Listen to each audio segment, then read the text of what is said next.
Action. दोस्तों, आज की हमारी स्टोरी है द एलिफेंट, एक हाथी। दोस्तों, आजकल की युवा पीढ़ी अपने आप को बहुत ही कमज़ोर समझती है। वो सोचती है कि वो कुछ कर ही नहीं सकती, लेकिन वो जानती नहीं है, वो इस सत्य से अनभिज्ञ है कि वो चाहे तो कुछ भी और सब कुछ कर सकती है।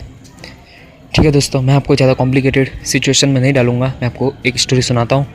ईयरफोन लगा के ध्यान से सुनिए और महसूस कीजिए आंखें बंद करके।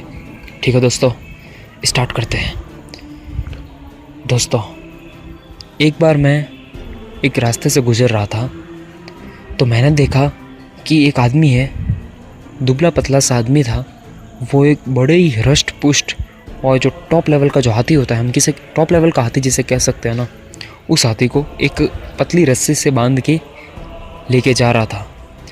मैं ये देख के बड़ा ही अचंभित हुआ कि आखिर यह आदमी इतने बड़े हाथी को इसी मामूली सी रस्सी से बांध के कैसे अपने साथ चलने को विवश कर रहा है। मतलब कि वो उसको डायरेक्शन दे रहा है और हाथी उसकी बात मानता मानता वैसे चल रहा है। तो मुझसे रहा नहीं गया और मैंने उस आदमी से पूछ ही लिया कि भाई ये कैसे हो सकता है। हम ठहरे इंसान और ये है हाथी, ये कितना ताकतवर होता है और इतनी पतली रस्सी से आपकी बात कैसे मान लेता है और इतनी पतली रस्सी से ये कैसे बंधा रह जाता है, आप मुझे बताइए। मैं बहुत ही कंफ्यूज हूँ, बहुत ही चौंक गया हूँ मैं। तो उस भाई ने मुझे बताया कि देखो भाई साहब, ये हाथी जब छोटा था ना, तब मैं इसको इसी रस्सी से बांधा करता था और उस टाइम ये रस्सी इसके लिए बहुत ही हैवी थी, मतलब बहुत ही मजबूत थी। उस टाइम ये बहुत कोशिश करता था इस रस्सी को तोड़ने की, लेकिन इसकी लाख कोशिशों के बावजूद भी ये रस्सी टूटी नहीं टूटी।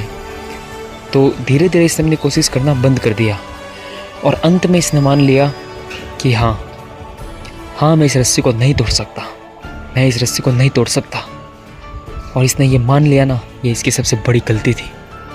क्योंकि इंसान जैसा मानता है या कोई भी जीव जैसा मानता है वैसा वो बन जाता है। तो इसने मान लिया कि मैं रस्सी नहीं तोड़ सकता। तो अब ये इतना बड़ा हो गया, फिर भी ये ऐसा ही सोचता है कि हाँ मैं अब भी इस रस्सी को नहीं तोड़ सकता। तो ये अब भी इस रस्सी को नहीं तोड़ सकता। लेकिन वास्तविकता तो ये है कि ये हाथी ऐसी एक रस्सी तो क्या, ऐसी 1000 रस्सियों को तोड़ दे। लेकिन ये उस सच से अनभिज्ञ है। ये तो ऐसा ही मानता है कि इस रस्सी को नहीं तोड़ सकता। तो मैं उन भाई साहब, हाथी वाले भाई साहब की ये बात सुनकर बहुत ही चौंक गया कि वास्तव में मानने का फ़र्क है। बाकी हम चाहे तो कुछ भी कर सकते हैं। तो मोरल ऑफ द स्टोरी दोस्तों, इस कहानी के माध्यम से मैं आपको यही समझाना चाहता था कि आप कुछ भी कर सकते हैं। हाँ, आप कुछ भी कर सकते हैं। अगर आपने उस हाथी की तरह मान लिया कि मैं उस रस्सी को नहीं तोड़ सकता, आपके लिए रस्सी का मतलब है एक बैड थिंकिंग, डल थिंकिंग। अगर आप मान लेते हैं कि हाँ मैं अपनी इस ड्रीम को अचीव नहीं कर सकता, या मैं ये काम नहीं कर सकता, या मेरा ये जो गोल है इसको अचीव नहीं कर सकता, तो आप ये नहीं कर सकते। अगर आपने ऐसा मान लिया तो ठीक है। लेकिन वास्तविकता अगर ऐसी हुई कि आप ऐसे गोल, तो क्या ऐसे हज़ारों गोल, इससे भी टॉप लेवल के गोल अचीव कर सकते थे उस हाथी की तरह ही, तो आप उस छोटे गोल को भी अचीव नहीं कर पाएंगे अगर आपने ऐसा मान लिया तो मोरल ऑफ द स्टोरी, जैसा मानोगे वैसा बन जाओगे। इसलिए हमेशा अपने आप को बलवान मानो, आप कमज़ोर नहीं हैं। स्वामी विवेकानंद के अनुसार अपने आप को कमज़ोर समझना इस ब्रह्मांड का सबसे बड़ा पाप है। आप इस महापाप से बच के रहिएगा।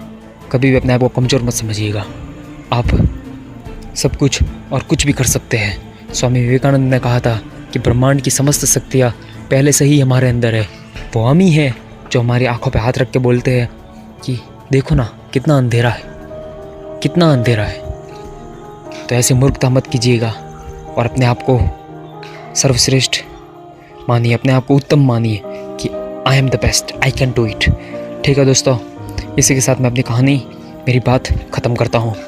आपको ये कहानी कैसी लगी मुझे कमेंट बॉक्स में ज़रूर बताएं और अपने विचार मुझे कमेंट बॉक्स में शेयर करें।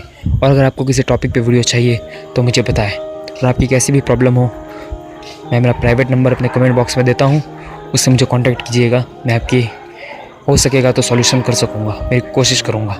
धन्यवाद। Stay fit, stay awesome.